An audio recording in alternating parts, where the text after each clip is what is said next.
Hello, on est vendredi 21 juillet je crois.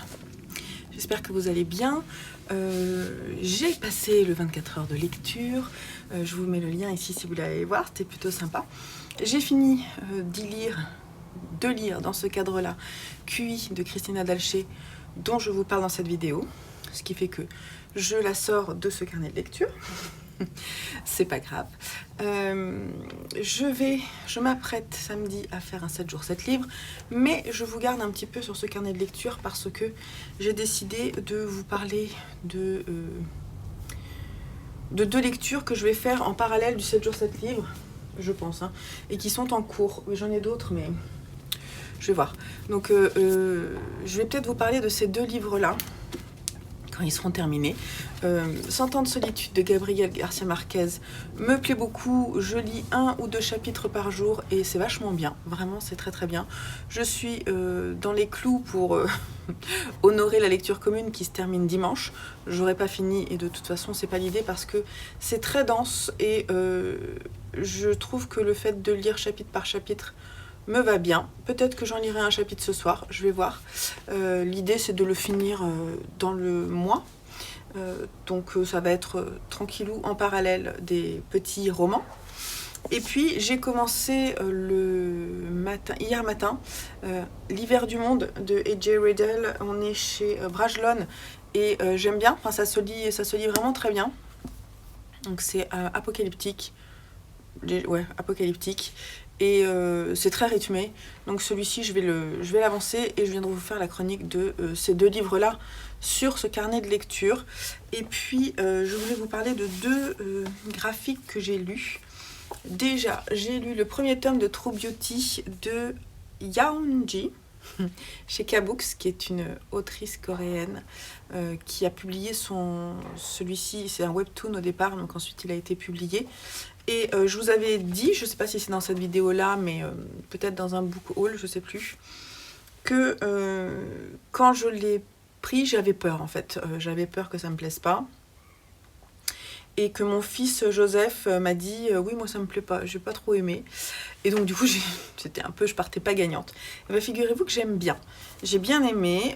Donc c'est un graphique qui se lit à l'européenne et qui se lit en couleur. Il y a le côté un peu gnangnan des romances asiatiques, mais en fait, je sais pas, je trouve que ça fonctionne bien. Il y a un truc qui se passe. Donc en fait, l'histoire, je ne sais pas si je peux vous montrer. L'histoire, c'est l'histoire de Joo Kyung, qui au naturel n'est pas franchement jolie. Et quand elle se maquille est superbe. En fait, elle a des frères et sœurs qui sont plutôt pas mal. Et dans sa fratrie, genre, c'est la plus moche, quoi. Elle est tout le monde lui dit qu'elle est moche. Tout le monde lui dit qu'elle est moche. Elle est pas... en fait, elle est pas particulièrement moche, hein. On est d'accord. Elle est rigolote en plus. Elle aime bien regarder, elle aime bien lire du Junji Ito, donc déjà ça a marché avec moi. Et elle aime bien aller acheter des mangas et écouter de la musique, regarder des films d'horreur ou des films de genre. Et voilà. Là-bas, dans ces magasins-là, elle va rencontrer un jeune homme qui lui plaît bien. Elle le trouve, franchement, il est pas mal. Je vais vous le montrer. Attendez. Elle va rencontrer un jeune homme. C'est très marrant. Attendez. C'est lui. Au premier abord, pas très sympathique, mais plutôt beau gosse, hein. Et elle va genre le trouver trop beau. Et elle va lui conseiller, donc quand elle est au naturel, elle va lui conseiller la lecture d'un roman. Non, d'un Junji Ito. Et puis, en fait, elle va se rendre compte le lendemain que c'est un nouveau qui arrive dans son lycée. Et là, quand elle s'en rend compte, elle est maquillée. Et donc, elle se dit, oh là là, il m'a pas reconnue. Voilà, donc elle a beaucoup de mal à lui parler quand elle est maquillée. Et quand elle est au naturel, finalement, elle arrive à lui parler. Et voilà, c'est rigolo. Dans ce premier roman, on la voit quand elle apprend à se maquiller. Donc, elle fait des premières expériences pour se maquiller. Et c'est pas gagné, c'est plutôt marrant. Après, ça montre quand même la superficialité du paraître. Donc elle avait pas d'amis quand elle était normale, et quand elle est maquillée, tout le monde veut devenir son amie dans sa nouvelle école, quoi. Et ça, c'est pas génial, elle se sent quand même un petit peu seule. Et je trouve que finalement, ça dénonce pas clairement, mais il y a une certaine critique du paraître, je trouve. Et surtout, je la plains vraiment, pendant tout ce premier tome, on la plaint, on se dit, mais comment elle arrive à tenir le fait de se maquiller, se démaquiller, parce qu'elle se met du scotch pour pouvoir s'ouvrir les yeux, ne plus avoir les yeux bridés. Elle fait vraiment des choses sur sa peau assez extrêmes pour devenir aussi jolie. Et ça fait poser quand même des questions, et du coup, je vais lire la suite parce que ça m'a bien plu. Voilà. En fait, ça parle quand même aussi de harcèlement, c'est ce qu'ils disent derrière, c'est-à-dire qu'effectivement, dans son ancien lycée, quand elle n'était pas maquillée, elle se faisait vraiment, vraiment harceler, et c'était très pénible pour elle. Et donc la solution qu'elle trouve du paraître la sauve, mais jusqu'où, c'est ça où on va voir, quoi. Voilà. Combien de temps pourra-t-elle garder son secret? C'est bien la question, parce que en se rapprochant de ce jeune homme, elle a aussi peur que si il apprend vous le saurez dans le premier, voilà, qu'est-ce qui va se passer en fait entre eux. Est-ce qu'elle va pouvoir être amoureuse de lui? Ah, j'ai mon four qui sonne parce que j'ai fait cuire des choses, donc je viendrai vous parler de la suite après. Faut que j'aille manger en fait. Bon, je reviens du repas, la même, avec un café. Donc j'étais en train de vous parler de True Beauty. Il est où? Bref. Qu'est-ce que j'en ai fait, quoi? Il est là. Et franchement, oui, j'aime bien. Donc, je sais plus ce que j'étais en train de vous dire. Mais oui, je trouve que c'est pas mal. Il y a un truc qui est trop rigolo, si vous avez vu. Sa bouche, elle brille. Et ses ongles aussi. La couverture, elle est trop belle. Je pense que je vais m'acheter la suite. Voilà, tout ça pour terminer. Ce que je voulais vous dire. Et puis, j'ai lu, dans le cadre du tour du monde que l'on fait en Amérique du Sud, je me suis brûlé le palais en mangeant mon feuilleté. Pas grave. Texaco et Pourtant nous vaincrons de Sophie Tardy-Joubert, Pablo Fajardo et Damien Roudot, édité chez les Arènes BD avec le soutien d'Amnesty International. J'ai vraiment trouvé ça incroyable. Donc je vous lis ce qu'il y a derrière, parce que avec mes mots c'est bien, mais là c'est assez court, donc ça va être encore plus clair. Pendant 20 ans, la compagnie Texaco a exploité l'or noir en Amazonie équatorienne. En 1993, le pétrolier américain quitte le pays en laissant derrière lui l'une des pires catastrophes écologiques et humaines du monde. En fait, il a fait fuir les peuples. Il a des enfants, beaucoup d'enfants sont morts à la naissance. Des pathologies sont vraiment arrivées, notamment au niveau de l'utérus, des poumons, chez tous ces peuples-là qui ont dû en plus s'en aller. Et donc, la première partie de ce graphique nous expose cette catastrophe écologique et humaine. Et la seconde partie nous montre la longueur du procès qui a eu lieu grâce à l'avocat Pablo Fajardo, que l'on voit ici, qui est une personne de la région où a eu lieu en fait d'Amazonie équatoriale, je vais y arriver, et qui a été, avec le soutien des habitants, formé pour devenir avocat et les soutenir. Il n'est pas le seul, hein, bien entendu. Son combat a pris une ampleur et une longueur telle pour se battre contre Texaco. Et encore, il n'y a pas que Texaco, hein, il y a d'autres personnes qu'il aurait fallu ensuite combattre, mais vu la durée et l'épreuve que ce combat, que cela sous-entend, ils se sont, pour le moment, concentrés sur Texaco. Ils disent, emmenés par l'avocat Pablo Fajardo, 30 000 habitants se battent en justice depuis 25 ans pour obtenir réparation. Leur combat, réplique de David contre Goliath, est l'un des plus méconnus et des plus importants de notre époque. Effectivement, moi, j'étais pas au courant de ça, et c'est juste hallucinant, juste impressionnant de l'image de notre monde actuellement. C'est la mainmise, en fait, du pétrole et de l'économie qu'il y a derrière, tout ce qui est politique ou ça, tout ça, en fait... c'est une catastrophe et d'un point de vue humain, je me rendais pas compte, enfin si j'en avais, je me rendais compte, mais j'en avais pas autant conscience et je trouve ça hallucinant la façon dont c'est fait.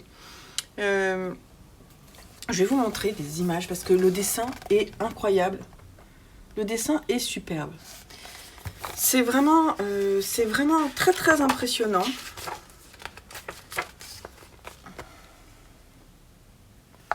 C'est juste...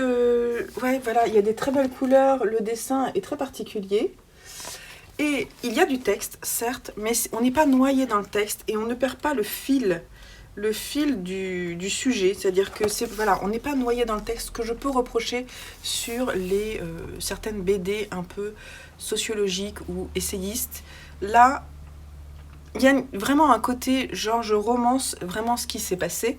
Et c'est bien fait, c'est fait de façon intelligente. Après, quand on part sur le côté je vais faire le procès et tout ça, on est dans un autre univers, mais justement ça devient, il y a une dichotomie entre le côté très naturel et le côté tellement surfait, protocolaire de la justice, voilà, de comment est-ce qu'il faut faire pour combattre en fait un géant tel, voilà. Ils ont cru qu'ils avaient gagné à un moment, mais ils n'ont pas pu gagner vraiment l'argent qui devait leur être reversé. Donc il y a toutes des procédures en fait. C'est hallucinant, hallucinant. Je vous la conseille. Je la vends pas très bien parce que je suis pas non plus une historienne. Voilà. Mais vraiment, si vous n'y connaissez pas grand-chose et que vous voulez vous éveiller sur ce sujet impressionnant de déshumanisme, quoi. Allez-y, vraiment allez-y. Moi, je suis contente d'y être allée et je regrette pas du tout. Voilà, je vais vous laisser là-dessus pour ce carnet de lecture. Je reviendrai vous parler un peu plus en détail quand j'aurai terminé ces 2 romans-là. Et puis, pour le reste, je vous invite à regarder le 7 jours 7 livres qui commence demain.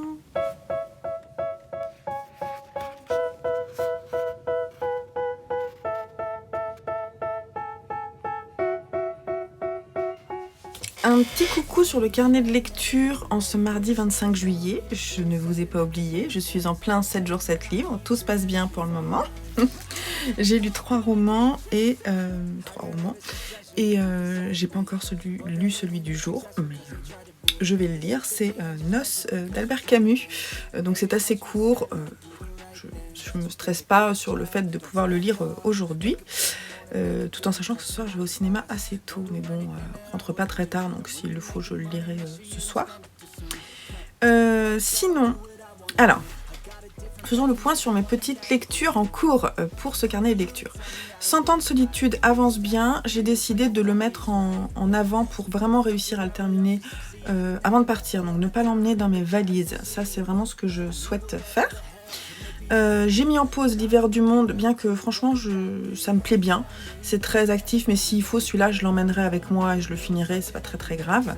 Je les ai là sous mes yeux, donc voilà.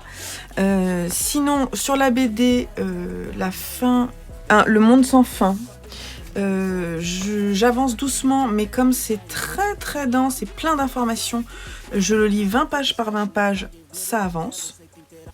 C'est pareil, celle-là, il faudrait que je la termine avant de partir. Je profite de toutes les pages de ce recueil de poèmes de Cécile Coulon. J'en lis un peu de temps en temps le soir.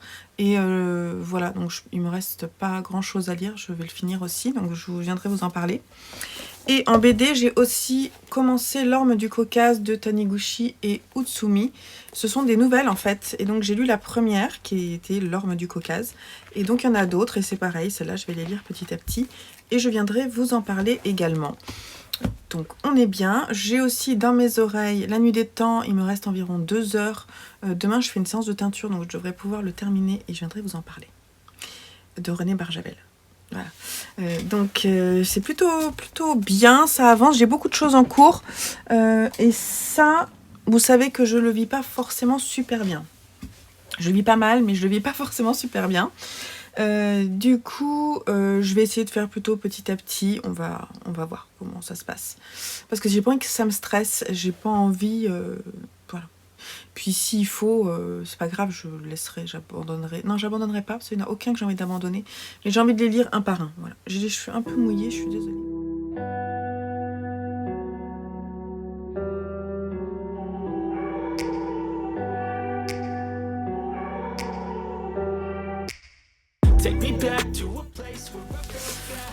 Ok, donc on est samedi, il faut que je filme rapidement la fin de ce carnet de lecture parce que voilà, je pars demain matin, ma valise n'est pas prête et il est 19h. Voilà, donc on va y aller rapidement.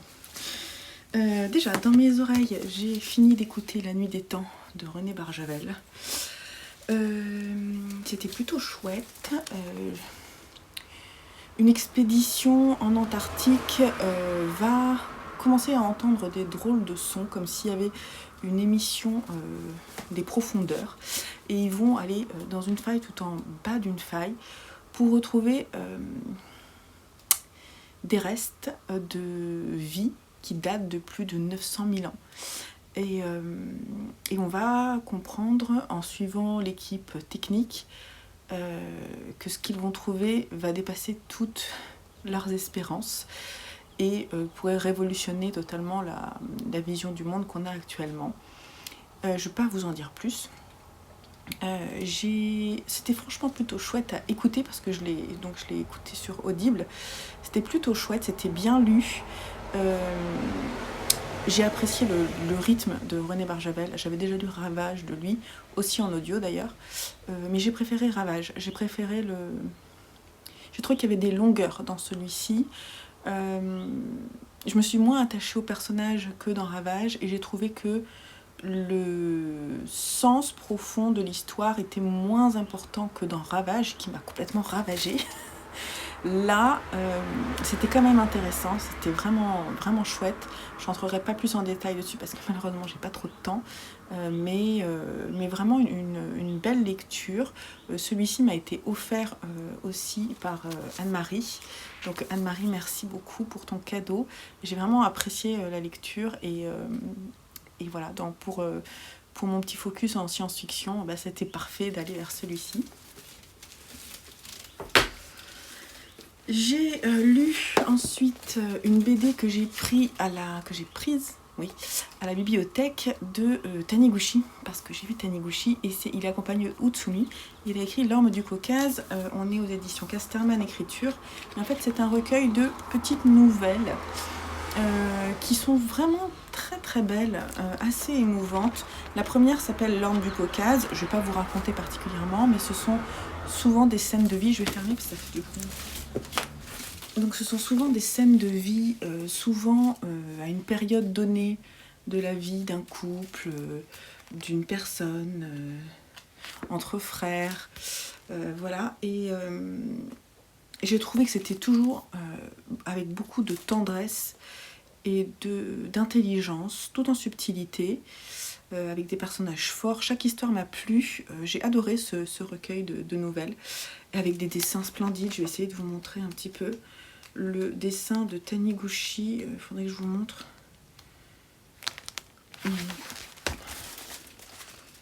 Une planche vraiment très belle. Voilà, le détail du dessin est superbe.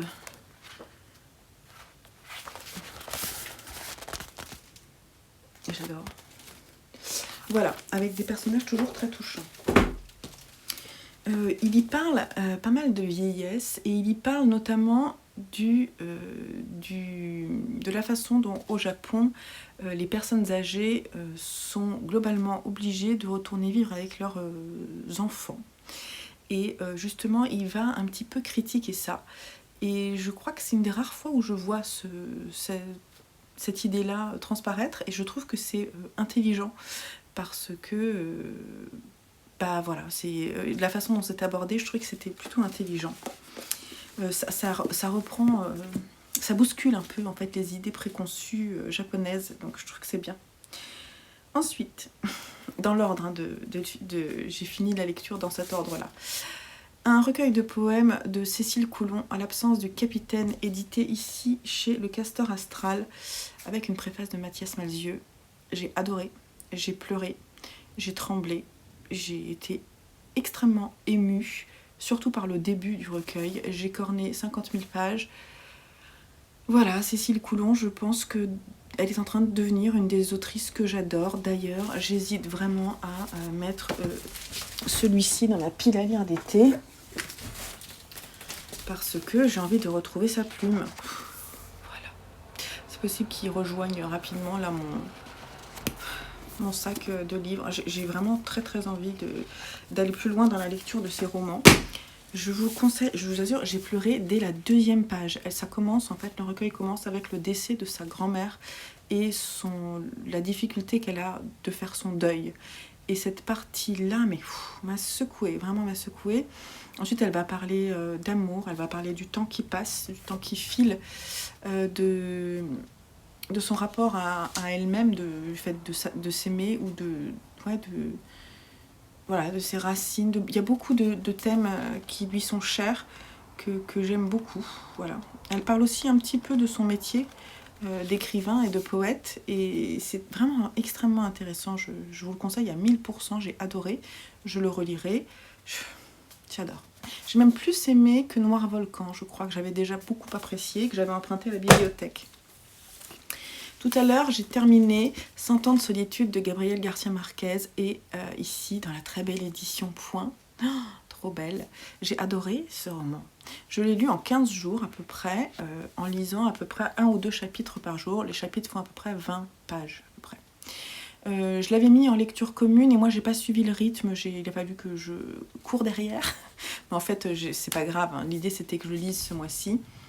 Et oui, que j'ai aimé. Alors c'est un récit qui n'a pas de comparatif dans le milieu de l'écriture. Je n'ai jamais vu ça ailleurs. On pourrait taguer ça de chronique familiale, mais ce serait largement se tromper, je pense, parce que moi je dirais un imbroglio familial. On est en Amérique du Sud, dans la petite ville de Macondo, et on va rester à Macondo pendant 100 ans, autour d'une famille, la famille de Aureliano, la famille Buendia, et qui en fait, c'est ce qui est écrit derrière, elle est condamnée à 100 ans de solitude par la prophétie du gitan Melchiade. Oui, on le comprend petit à petit, et effectivement, comment vous expliquer ? Par un jeu de... Alors, déjà, juste pour comprendre, ils arrivent là, déjà, le couple qu'on va suivre, donc Ursula et Aureliano Buendia, José Buendia, je ne sais plus comment il s'appelle le premier, José Arcadio Buenda, le premier.